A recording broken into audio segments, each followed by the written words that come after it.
mas a eletroencefalografia é um deles, porque ele mede a onda cerebral, né?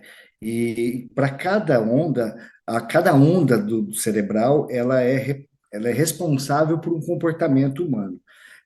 Então, uma é responsável pela atenção, outra pela concentração, e tem uma, que é a teta, que é responsável pelo comportamento, estresse emocional. Então, Uhum, quando o indivíduo tem uma dor, uhum. essa onda ela fica muito ativada comparado ele em repouso. Eu sempre tenho que comparar ele com ele. Então, Claro, primeiro você claro, mede um claro. estado basal, sem estimulador, né? Perfeito. Então, e aí ele relatando que ali ele não está com a dor, aí você tem uma referência. Aí depois você estimula a dor, né? Então você vai e agride sobrecarrega aquela estrutura para Uhum, testar, uhum. no caso era uma lesão de joelho. Então foi um acidente de trabalho e a justiça queria saber se ele estava incapacitado. E aí eu precisava ver qual que era a amplitude. Então, se o joelho perdeu a movimentação, não. Então, obviamente, se tem uma lesão crônica, na hora que você mexe, você força, aquilo vai gerar uma dor. E, de fato, aumentou muito essa onda teta, Ficou visual e a que dor do cara. ficou visual. E aí eu mostrei isso no laudo, tanto o juiz quanto os advogados ficaram, e outra, não tem muita como contestar, né? Porque é o que está Sim, é acontecendo técnico.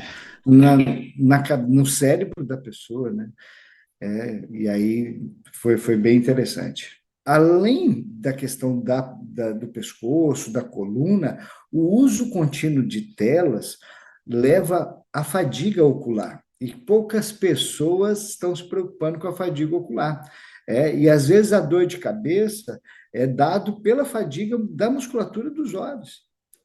E isso acontece pelo uso contínuo de telas, né? A tela, devido aos pixels, permite que um estímulo muito grande, fazendo com que as pessoas piscam menos. E aí a ergonomia, hoje, por exemplo, nós temos um programa de prevenção ocular nas empresas, porque Legal, legal. nós temos não só o administrativo, que fica continuamente com o uso de telas, mas também muitas áreas de inspeção, né? Inspeção Sim, visual, sim. que a pessoa tem que ficar ali muito atento e aquilo também gera uma fadiga visual bem consistente. Então, a gente tem um programa de proteção ocular, né, em algumas indústrias que a gente atende. Olá pessoal, eu sou Alexandre Guzmão da revista Proteção. Estou aqui para apresentar mais uma edição do Proteção Tendências. Hoje o meu entrevistado é José Ronaldo Veronese Júnior, que é ergonomista, fisioterapeuta do trabalho, professor, consultor e perito.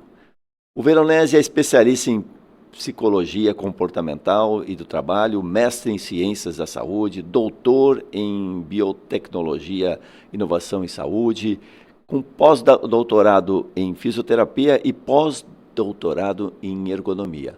Nós vamos falar sobre perícia, novas tecnologias, novas informações para a área de ergonomia.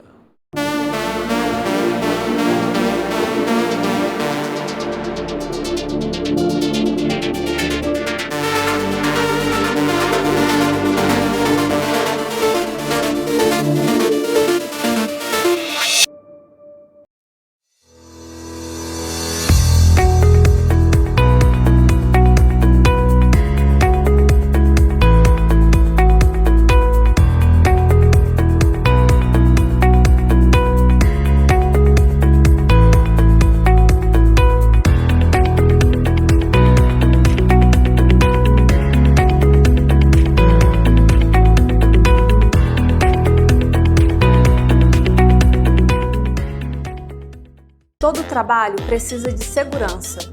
Por isso, existe um Marluvas para todos os riscos que você possa enfrentar.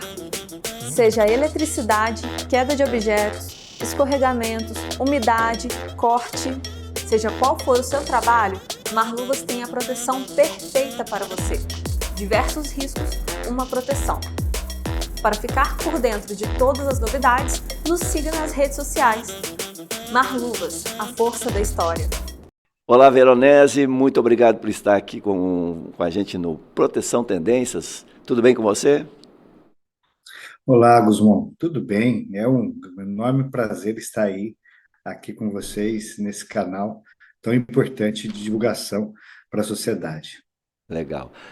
Veronese, você hoje faz um trabalho bastante importante na parte de ergonomia, muito ligado à perícia, à assessoria das empresas, soluções ergonômicas. E a gente vai bater um papo falando sobre essas questões. Depois eu queria falar um pouquinho sobre educação, o trabalho que vocês desenvolvem no seu instituto lá, aí, né, no Espírito Santo.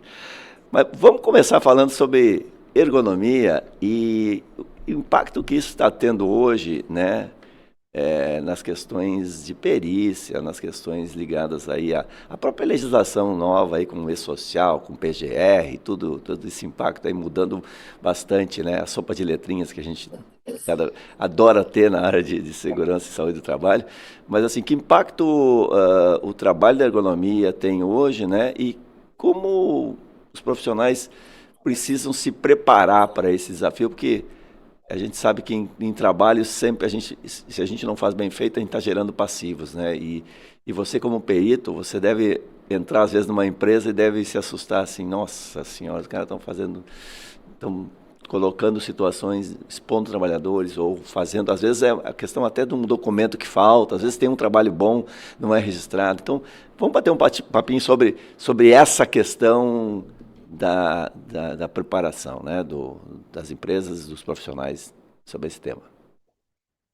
Olha, perfeito. Você tocou num ponto extremamente importante e o qual eu venho falando com os meus alunos há muitos anos. E com o advento da publicação da NR1, né, a nova norma regulamentadora que estabelece o PGR, que é o Programa de Gerenciamento de Risco, e dentro do Programa de Gerenciamento de Risco está contemplado o risco ergonômico. Então, mudou-se muito o papel da ergonomia, daquela avaliação documental de gaveta, né? Vamos só falar de uma forma bem clara, que Sim, muitas empresas às vezes buscavam, para realmente um processo de gestão contínua. E quando se faz um processo de gestão contínua, a documentação, a preocupação, em especial, de todas as fases do processo, ela é fundamental, para não gerar, como você muito bem citou, um passivo posteriori a nível da justiça do trabalho. Então, a ergonomia hoje ela está sendo muito olhada no campo jurídico por vários fatores, por várias óticas, né? Ontem, inclusive, fazendo um trabalho de defesa para uma empresa, o juiz solicitou que a empresa apresentasse a análise ergonômica do trabalho. E naquele momento, a empresa não tinha. Aí o juiz, ele então fez uma decisão, colocando uma multa diária de R$ 1.000 sobre a pena no valor total de até R$ 50.000, ou seja, então daria 50 dias para que a empresa apresentasse a análise ergonômica do trabalho.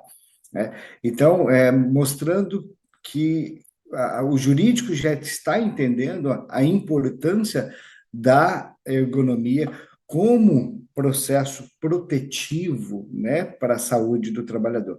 É claro que a ergonomia não é só para proteger a saúde do trabalhador, a ergonomia também visa o desempenho, né, visa também a melhoria de processo, mas ainda no campo jurídico, muito se olha por essa questão protetiva da saúde do trabalhador. Então, eu dei esse exemplo, e tem muitos outros casos, né, em alguns estados, por exemplo, que os advogados já estão pedindo a perícia ergonômica para uma constituição de prova, uma vez que, se for levantado a existência do risco ergonômico, há probabilidade, né, o chamado nexo presumido, de que aquela doença que o reclamante é portador teria um vínculo com aquilo. É óbvio que isso não é uma realidade absoluta, mas está sendo uma estratégia de muitos advogados em vários várias regiões do nosso país.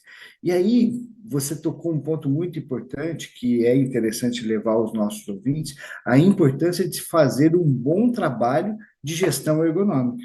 Porque se você só fizer um documento que mostra os riscos, eu acabei de citar, é solicitado via judicial a análise ergonômica, está mostrando que tem o risco, que não tem nenhuma medida de mitigação, ou não teve nenhuma melhoria daquele risco, vai então se tornar realmente uma prova contrária para a empresa. Então, a análise ergonômica, o principal papel dela é fazer a solução dos problemas. Eu sempre falei para os meus alunos, o diagnóstico ele é fundamental por uma assertividade da correção, mas o mais importante é a correção, é o plano de ação, é realmente o que fazer, né? Quais são as melhorias para aquela condição, tanto para proteção da saúde do trabalhador, bem como para melhorar a capacidade de desempenho, de desenvolvimento industrial, né? Então, a ergonomia ela pode trabalhar bastante nessas duas áreas, e isso é muito interessante. E aquelas empresas que fazem um programa e uma gestão bem complexa, bem correta, ela vai ter, sem dúvida nenhuma, uma proteção no campo jurídico. Veronese, eu acho que você fez um resumo perfeito dos conceitos. Uma coisa que me incomoda um pouco é que a gente convive de dois aspectos, né? A proteção ao trabalho e a questão legal, né? Para mim são coisas que são importantes, são paralelas, mas a proteção ao trabalho para mim é fundamental, mas a gente sabe que muitas empresas são movidas pela proteção legal, ou seja, eu vou me respaldar de documentos, de laudos, né, de pedaços de papéis, e às vezes a gente sabe que aquilo tudo é muito bonito lá, quando, no caso do juiz aí cai lá a avaliação ergonômica do trabalho, né, mas na prática a gente sabe que, né, o trabalho ergonômico não é aquele trabalho bonitinho lá. Então, assim, eu queria que você falasse um pouquinho dessa contradição, né? A gente tem um trabalho preventivo, um trabalho de segurança e saúde do trabalhador, né? Voltado muito mais para a preservação legal do que a preservação do trabalhador. Eu sei que quem está fazendo um bom trabalho vai conseguir fazer os dois, mas às vezes me parece que a gente dá uma ênfase maior, e eu entendo, é uma questão financeira, a empresa tem que priorizar, mas e acaba esquecendo de fazer aquilo que está no papel, né? A gente faz uma proteção de papel, de fachada. Olha, Guzmão, você tocou num assunto muito interessante, visto que o Brasil, diferente de outros países, por exemplo, Estados Unidos, a Europa, tem essa força normativa muito grande. E graças a essa força normativa, né, as regras legais que o nosso país tem, faz com que as empresas acabam tendo, muitas vezes, essa tendência, né, de buscar documentos legais, e não a busca da real efetividade, diferente, como acabei de citar, dos Estados Unidos e Europa. A ergonomia lá não é obrigatório ter documentos como nós temos aqui no Brasil. A ergonomia lá, ela é olhada sobre uma ótica de melhoria de processo. Se eu protejo o meu trabalhador, esse trabalhador ele vai ter uma força de trabalho muito melhor. Como consequência, ele vai gerar mais desenvolvimento produtivo. Então, passa-se a olhar a prevenção como um fator fundamental em resultados do processo de trabalho. É muito parecido com o que a gente tem hoje, a nível mundial, no esporte, né, no futebol.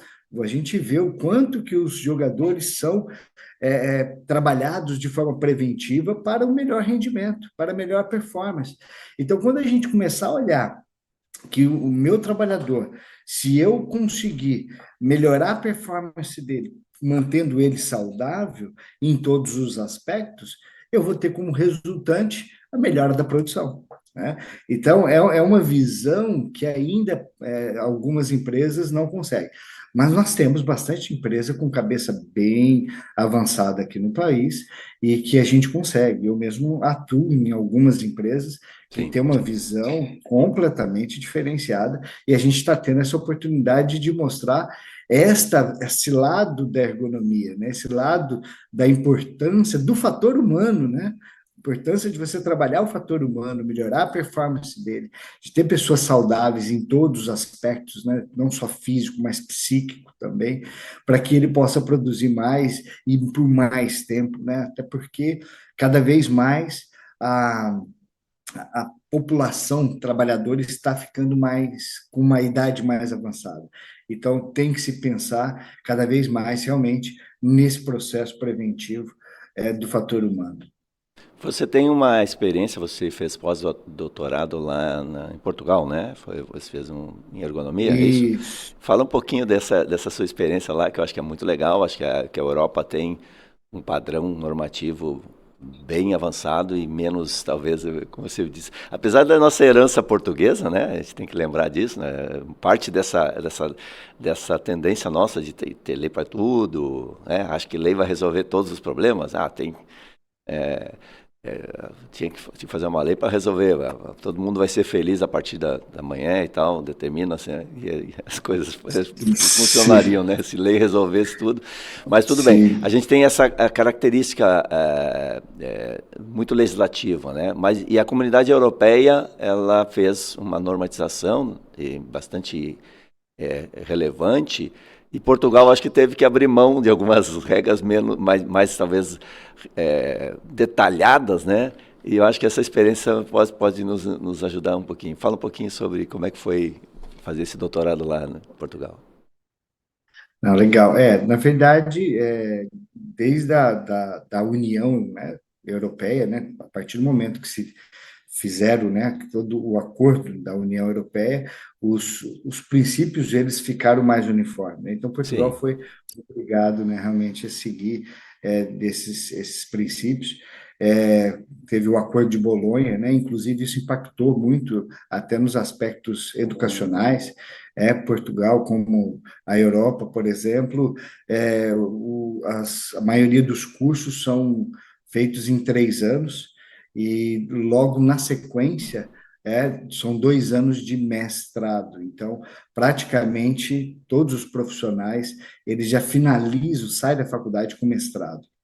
O que para nós aqui o mestrado é uma barreira, né? É uma distância, lá é comum, lá já é um processo natural. E aí depois quem quiser realmente avançar para uma carreira acadêmica vai para o doutorado, depois pós-doutorado.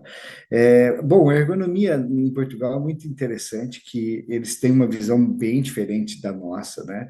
E a visão é a relação realmente de fatores humanos relacionados ao ambiente. E aí, Alexandre, é tão interessante que não é só a relação do trabalho. Então, onde tem ser humano e ambiente, a ergonomia se aplica. Então, a ergonomia se aplica, por exemplo, nas ruas, se aplica nos parques, se aplica em instituições. Por exemplo, a Prefeitura de Lisboa contratou o laboratório ErgoX, no qual eu sou professor colaborador, para fazer um trabalho muito interessante que chama Smart City, Cidade Inteligente. É um aplicativo onde as pessoas vão alimentando dados no aplicativo sobre como está a cidade, questão de trânsito, o que precisa ser melhorado, elogios, e aquilo vai fazendo uma retroalimentação, e a equipe de ergonomia, em especial da ergonomia organizacional, foi um dos colaboradores desse sistema. E olha que interessante, esse sistema hoje eu já implantei em 2 grandes empresas aqui no Brasil. Só que não é um smart city, né? Mas seria uma empresa inteligente. Então, uhum, os funcionários eles passam a alimentar um aplicativo. Esse aplicativo tem toda uma relação de integração junto aos funcionários. Então, ali, o RH tem acesso ao aplicativo e indica quando que o funcionário vai receber o salário. A medicina tem um aplicativo, então indica quais são os planos de convênio, médico, odontológico, e também os trabalhadores, eles têm acesso a uma via direta para a ergonomia, onde ele consegue, então, identificar alguns desvios ergonômicos imediatos, e a gente consegue ir lá e fazer a correção imediata. Então, aquele trabalho participativo mesmo dos Legal. trabalhadores na construção da ergonomia. Isso foi um projeto que nós trouxemos, né, de Portugal. Outro projeto que lá eles trabalham há muitos anos, há mais de 20 anos, é com realidade virtual para treinamento comportamental. O que hoje está começando a ser trabalhado aqui no Brasil, eles já trabalham há mais de 20 anos. Tem quase 300 artigos publicados já em revistas mundiais. E nós estamos também com alguns projetos de treinamento em ergonomia com realidade virtual e realidade aumentada, além de sinais biológicos. A gente também, eles são muito fortes em sinais biológicos, então, o uso de eletroencefalografia para ver comportamento das ondas cerebrais.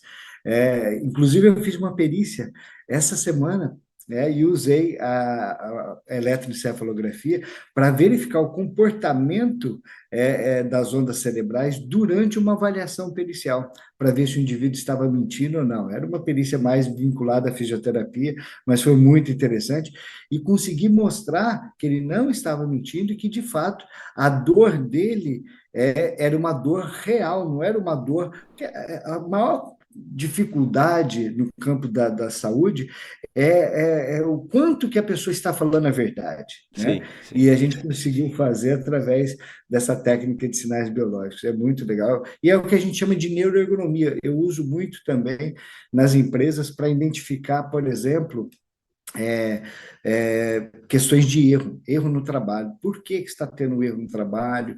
É questão de atenção, concentração, demanda, ritmo. Então, a gente consegue utilizar. Tudo isso foram frutos desses estudos lá em Portugal. E lá nós temos também uma parceria. Todo ano, a gente leva brasileiros para fazer um estágio. É um curso de verão que acontece sempre em setembro, todo ano. E aí os brasileiros têm a oportunidade de conhecer todas essas novidades conosco lá. Tem a facilidade da língua, né? Que Sim, ajuda bastante, apesar de que às vezes a gente está em Portugal e a gente tem que falar em não outra língua. entende. Eu já cheguei em situações em Portugal que a mulher queria falar inglês comigo, que ela não me entendia e eu não entendia ela. Imagina Mas isso. às vezes é engraçado. Mas a língua facilita bastante. Estou brincando, obviamente, mas a Sim, língua facilita bastante para quem tem a limitação do português, que a grande maioria do brasileiro não fala outro idioma, né, o inglês, que é um, sim. mas o Portugal nesse sentido ele é um caminho muito interessante porque a gente está lá em contato com as experiências do primeiro mundo, vamos dizer assim, né, da Europa, que é o celeiro na ergonomia é uma inspiração nos Estados Unidos e Europa, França e todos os países da Europa. Sim. Então, acho que é uma oportunidade. Legal esse trabalho que vocês fazem, então levam alunos para ter contato com essa realidade, é isso? Isso. Normalmente são 10 dias que os alunos ficam em imersão no laboratório de ergonomia da Universidade de Lisboa, em Lisboa mesmo, e lá os alunos têm a oportunidade de aprender todas as atividades que estão sendo pesquisadas e desenvolvidas e trabalhadas. Como acabei de citar, sinais biológicos, realidade virtual, realidade aumentada, eles trabalham muito com ergonomia organizacional e cognitiva, então bastante análise de atenção, concentração, fadiga mental. Então é uma oportunidade bem interessante, né? A gente já está, esse ano vai ser o sexto ano. Tivemos a paralisação na época da pandemia, Sim. mas é a sexta turma esse ano que a gente está colaborando aí com a formação dos brasileiros. Legal. Voltando um pouquinho àquela experiência que você falou como é que chama? Eletroencefalografia. Tá. É, a questão da dor é uma coisa muito subjetiva, né? E muitas vezes as pessoas acabam não. Ah, isso aí o cara está fazendo, vamos dizer assim, tem aquele termo, está fazendo fita, né? Não quer trabalhar e tal. E a gente sabe que é muito complicado. Não tem um exame para determinadas, principalmente as dores ligadas a questões né, musculares e tal. Isso ajuda, digamos, a comprovar, digamos, a existência da dor. Explica um pouquinho essa técnica, esses equipamentos utilizados. Então, hoje existem alguns equipamentos que podem nos auxiliar na identificação da dor, né? Então, nós temos a termografia, que é uma Sim, câmera térmica, sim, né? A sim. termografia, ela, para casos agudos, né, que Ela tem revela uma inflamação. inflamação, digamos assim, a termografia. Isso, Só para a gente isso. traduzir para o leigo, né? Isso, perfeito, porque ela identifica calor, né? Agora, o grande problema é quando é um problema crônico, né? Uma Crônico dor, uma daí. lesão crônica, que aí já Uhum. não tem essa inflamação, não tem esse Sim, calor, sim. aí às vezes ela não consegue. Aí a gente pode utilizar outros recursos, mas a eletroencefalografia é um deles, porque ele mede a onda cerebral, né? E para cada onda do cerebral, ela é responsável por um comportamento humano. Então, uma é responsável pela atenção, outra pela concentração, e tem uma que é a teta, que é responsável pelo comportamento, estresse emocional. Então, Uhum. quando o indivíduo tem uma dor, Uhum. essa onda ela fica muito ativada comparado ele em repouso. Eu sempre tenho que comparar ele com ele. Então, Claro, primeiro você claro, mede um claro. estado basal, sem estimulador, né? Perfeito. Então, e aí ele relatando que ali ele não está com a dor, aí você tem uma referência. Aí depois você estimula a dor, né? Então você vai e agride sobrecarrega aquela estrutura para Uhum. testar, Uhum. né? No caso era uma lesão de joelho. Então foi um acidente de trabalho e a justiça queria saber se ele estava incapacitado. E aí eu precisava ver qual que era a amplitude. Então, se o joelho perdeu a movimentação, não. Então, obviamente, se tem uma lesão crônica, na hora que você mexe, você força, aquilo vai gerar uma dor. E, de fato, aumentou muito essa onda teta, Ficou visual e a que dor do cara. ficou visual. E aí eu mostrei isso no laudo, tanto o juiz quanto os advogados ficaram, e outra, não tem muita como contestar, né? Porque é o que está Sim, é acontecendo técnica. na, no cérebro da pessoa, né? E aí foi bem interessante.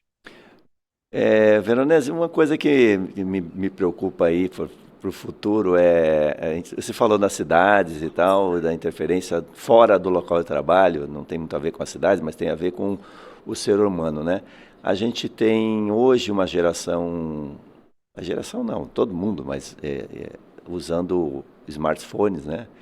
E com vícios posturais bem. Eu estou falando agora bem ergonomia bem tradicional, aquela, né, de mobiliário e tal, que é não foi um ponto importante. E as pessoas provavelmente gerando problemas sérios de coluna e tal por essa postura, né?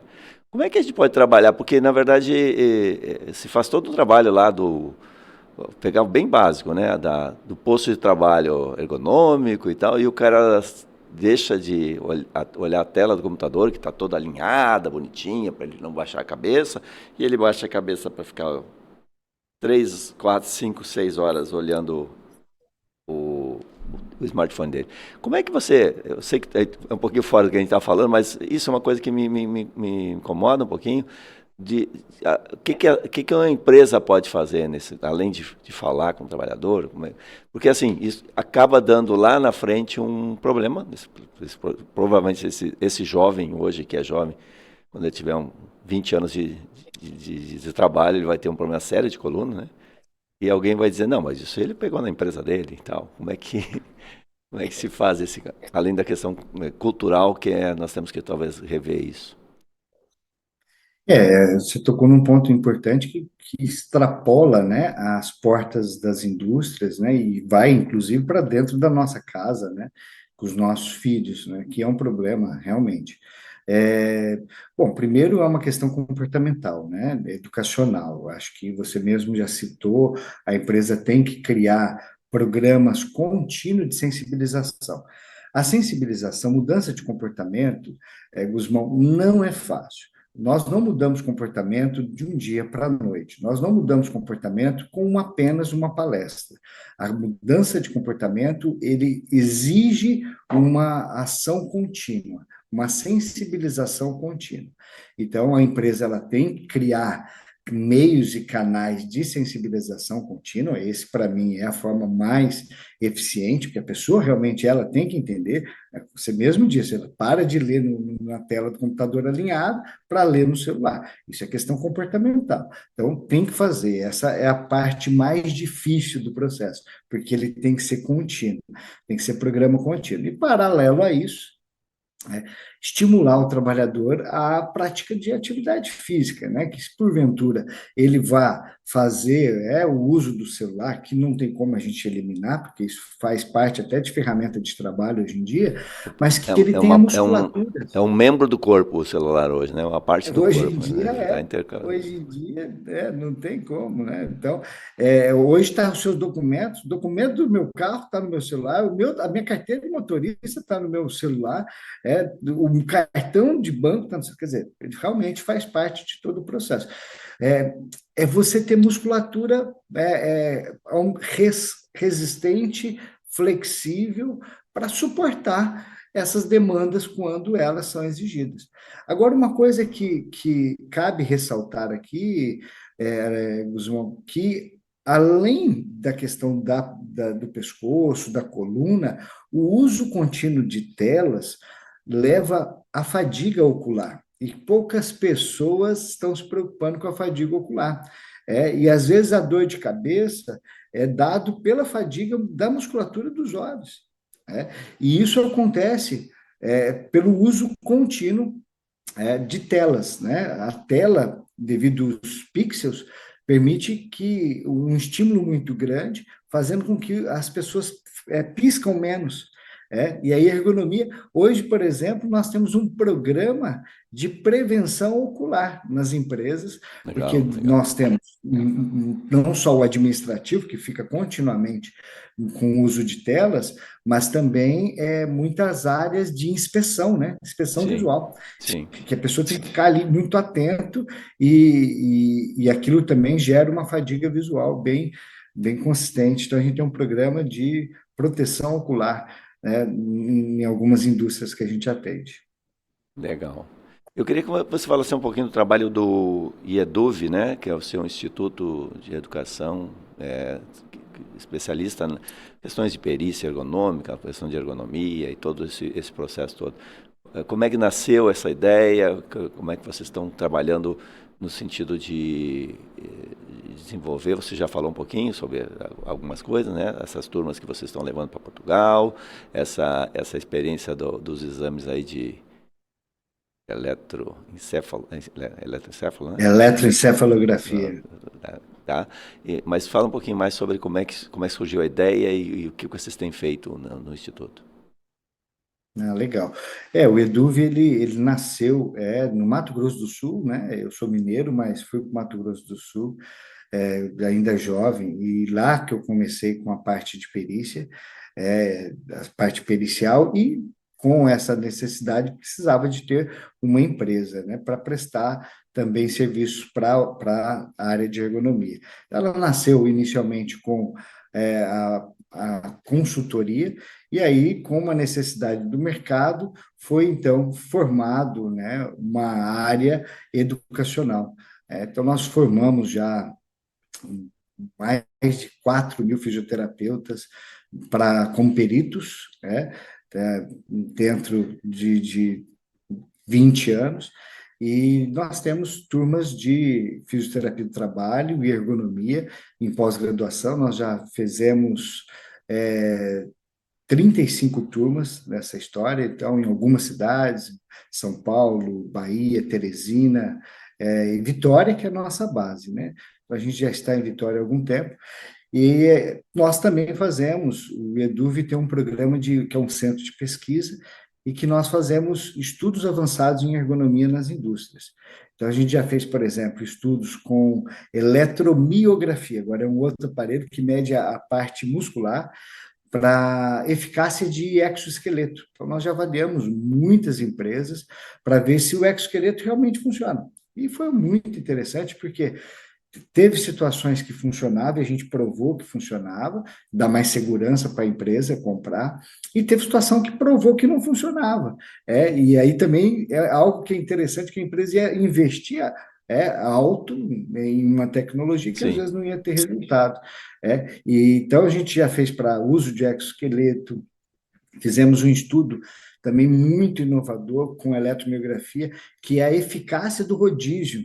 É uma coisa muito interessante, está inclusive na NR17, tem um item que, quando foi encontrado, né, situações de carga física ou cognitiva, tem que se implantar duas de quatro situações. E duas dessas quatro situações, uma é pausa e outra é rodízio. E diz que quando as outras duas não pode, pausa e rodízio é obrigado. Né? Isso está na NR17 nova. Então, rodízio é uma coisa que está sendo muito pensado, muito usado e muito, às vezes, até questionado. Mas funciona? Você sai principalmente em atividades industriais, que é manufatura, que você usa a mão. Aí as pessoas, não, mas você está usando a mão, atividade A usa a mão, atividade B usa a mão, você está usando o mesmo grupo muscular. E um dos trabalhos que nós fizemos, inclusive eu publiquei num congresso, e vamos estar enviando para uma revista de impacto bem interessante em ergonomia, é que mostrou que, embora os gestos são muito parecidos, a exigência muscular é diferente. Então, isso também é uma coisa muito interessante para a empresa, até para ela saber como que ela deve fazer os rodízios. Então, esse é um estudo. Um outro estudo que o Instituto faz fazer implantação de salas de descompressão de carga mental. Então, a gente faz um estudo de personas em toda a empresa. Então, a partir desse estudo, nós implantamos sala de descompressão personalizada, com realidade virtual, com musicoterapia. Então, existe hoje algumas ondas sonoras que estimulam o seu cérebro ao relaxamento, atenção e concentração. Então, a gente faz todo esse estudo personalizado e montamos sala de descompressão para os trabalhadores durante as pausas, ter, o próprio nome diz, né, descomprimir aquela carga mental que o trabalho exige em muitas situações. Então, esse também está sendo um trabalho bem interessante. E um outro que é um estudo bem inovador, que é o treinamento de trabalhadores por meio de biofeedback e neuromodulação. Neuromodulação é um aparelho que foi usado por muitos anos para tratamento de pacientes com alterações neurológicas. Ele é um aparelho que estimula o cérebro a funcionar melhor. E aí eu percebi que, bom, pode ser utilizado para pessoas com uma lesão cerebral, pode ser usado para pessoas sadias. E aí a gente começou, então, a pesquisar, fizemos aí um grupo de pesquisa bem interessante, com alguns colegas da USP, da Federal do Triângulo Mineiro, e vimos que não causaria malefício, que a nossa principal preocupação era malefício. Então, Sim. agora a gente está indo para o campo do trabalhador, que é para você fazer a melhoria da performance do trabalhador. A gente consegue trabalhar em dois pontos interessantes: melhorar a performance motora dele, ou seja, habilidade, principalmente aquela atividade que exige uma habilidade de mão muito fina, né? A gente consegue melhorar isso, e a gente consegue melhorar a resiliência do trabalhador, onde a gente consegue trabalhar com a ansiedade e a capacidade de atenção e concentração. Então, esse é também um treinamento extremamente inovador, tanto que eu vou fazer uma apresentação em 2 congressos esse ano dessa nova tecnologia, uma coisa bem interessante aí. É uma tendência, né, como você está dizendo. Isso aí, não, legal essas Oi, informações, esse trabalho que você tá relatando, e vai ao encontro da questão da questão da pressão do trabalho no homem, né? A questão dos riscos psicossociais e tal, que ainda no Brasil ainda são um pouco abordados, né? Qual é a sua avaliação sobre, digamos, o que vem pela frente? Até, pessoal, quando teve a revisão na NR 17, né? Houve uma pressão para que isso entrasse na norma e daí teve uma pressão contrária. Qual é a sua avaliação sobre esse risco que vai cada vez mais impactar né? Vai ser prioridade, né, nas questões ergonômicas, que são os riscos psicossociais. Eu já enxergo que isso não é de hoje, né? Já vem de algum tempo. Sim. Os riscos psicossociais gerando impactos fortíssimos na produtividade do indivíduo, no adoecimento e na produtividade. Agora, o mais importante de tudo, né, Guzmão, como foi dito anteriormente, não é só a gente diagnosticar. Tá? Eu aplicar, por exemplo, um questionário que é muito utilizado lá, o grupo de pesquisa da Universidade de Lisboa, da Motricidade Humana, que também a gente tem uma parceria, eles usam muito o COPSOC, que é um questionário de Copenhague sobre Uhum, uhum. risco psicossocial, muito conhecido, e validado, inclusive na língua portuguesa aqui para o nosso país, mas aí ele vai te dar o diagnóstico que você tem um problema. E agora, o que eu faço a partir do problema, né? Então, nosso instituto, ele partiu para este outro lado, né? O que fazer a partir do problema, que são as salas de descompressão e o treinamento de resiliência. Porque são situações que muitas vezes fogem até do controle da empresa, né? Claro. Porque os fatores psicossociais são problemas que você tem com a sua família, com o seu vizinho. Eu tenho alguns casos que um aluno meu, ele tinha acabado de comprar uma casa num condomínio, financiado, quando você compra, A vida toda. financiado em A vida a toda. vida toda, né? E naquela luta para pagar, e de repente ele entra em atrito com o vizinho. Briga, inclusive o vizinho coloca a vida dele em risco. E aí imagina como que fica a cabeça de uma pessoa dessa, né? Quer dizer, atrelado, amarrado financeiramente dentro de um processo, sendo ameaçado pelo vizinho. Então, assim, e esse indivíduo vai para a empresa, esse indivíduo vai trabalhar. Então, como lidar com essas questões? Então, as empresas elas têm que começar a partir de um princípio de avançar do diagnóstico. O diagnóstico está sendo muito bem usado, mas o que fazer a partir disso? Então, tem que ter uma equipe multiprofissional, e a partir dessa equipe multiprofissional, criar realmente salas, setores, para que possa ajudar essas pessoas, que não vai só impactar positivamente no trabalho, mas como também, imagina, só na qualidade de vida dessa pessoa. Mas às vezes o processo de trabalho é que tem problemas, né? E daí é um pouco mais complicado mexer. Ou uma chefia um pouquinho autoritária, ou meio, um pouquinho bastante autoritária às vezes, né? Acaba sendo, então, obviamente que você falou dos questionários, os questionários ajudam a identificar essas causas, mas muitas vezes a solução dos problemas é mexer um pouquinho mais profundamente. As empresas muitas vezes não estão dispostas a ir tão fundo, né? E acabam encontrando soluções mais simples e que acabam não resolvendo o problema, empurrando para frente, empurrando com a barriga o problema, né? Então é importante a empresa comprar a ideia de que isso é uma questão muito séria e muito importante e acaba impactando, você muito bem citou aí, né? Quando a gente trabalha nessas questões ergonômicas, a gente acaba impactando na produtividade, nos resultados da empresa. Então, acho que a ergonomia tem que estar nesse sentido aliada, né? E algumas empresas acabam não percebendo quanto aquilo impacta no resultado final, além de adoentar o trabalhador também, que é um problema muito sério, né? Sim. E aí você tocou num ponto que é a ferida das empresas, né? Você achar, abrir, né, a, abriu, rasgar o véu, né? Rasgar o véu de coisas que estão acontecendo e muitas vezes não querem porque realmente vai expor, chefia, expor setores, os quais então vão ter mudanças muito drásticas, mas que de fato as empresas elas têm que abrir os olhos para este problema, porque são problemas que vão se cronificando, né?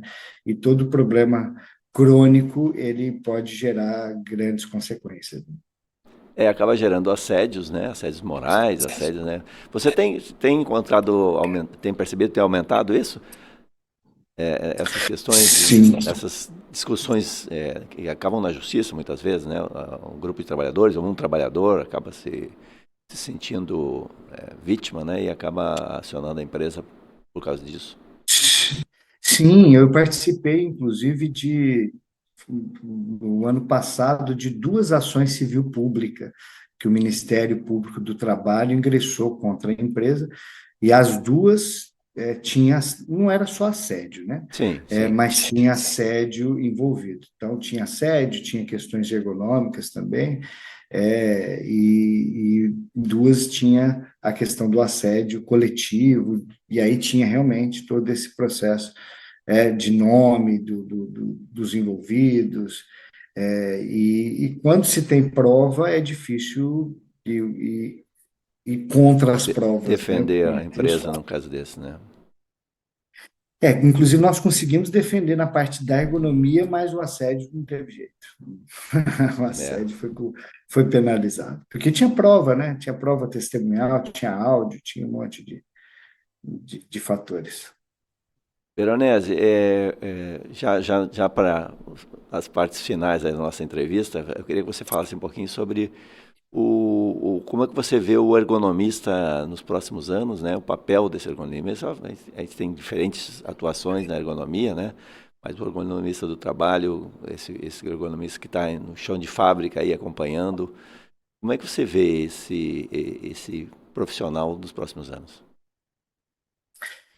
Olha, Guzmão, eu vejo que há uma tendência, principalmente com essas normatizações atuais, do ergonomista realmente estar no chão de fábrica, fazendo o trabalho, fazendo a gestão, está envolvido com todo o processo, com a organização, com outros profissionais, tanto do SESMIT quanto da segurança, para que possa realmente termos uma evolução cada vez mais. Então, eu consigo visualizar esse crescimento da ergonomia, ao passo que também eu consigo enxergar a ergonomia sendo aplicado e cada vez mais em empresas pequenas, microempresas. Então, isso tem uma tendência, principalmente a partir do momento que a sociedade começar a entender que a ergonomia é a análise do fator humano com o ambiente, isso vai ajudar bastante o crescimento dessa área de trabalho em todos os aspectos. Então, vejo um crescimento muito grande da área nesse aspecto.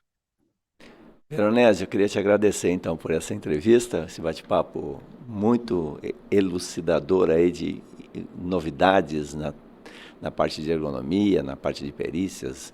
Você tem implementado soluções bem avançadas, né, no seu trabalho. Parabéns pelo seu trabalho. Queria te agradecer essa entrevista.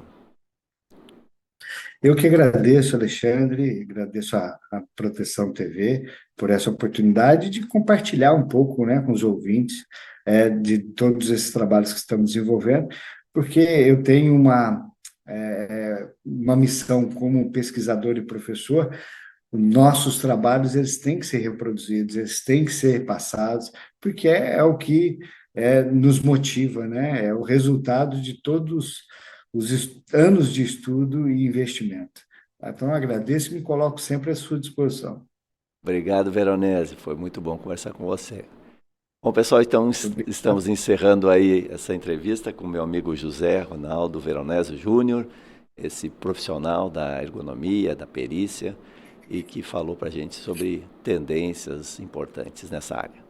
Semana que vem a gente volta com mais um Proteção Tendências. Até lá, tchau, tchau.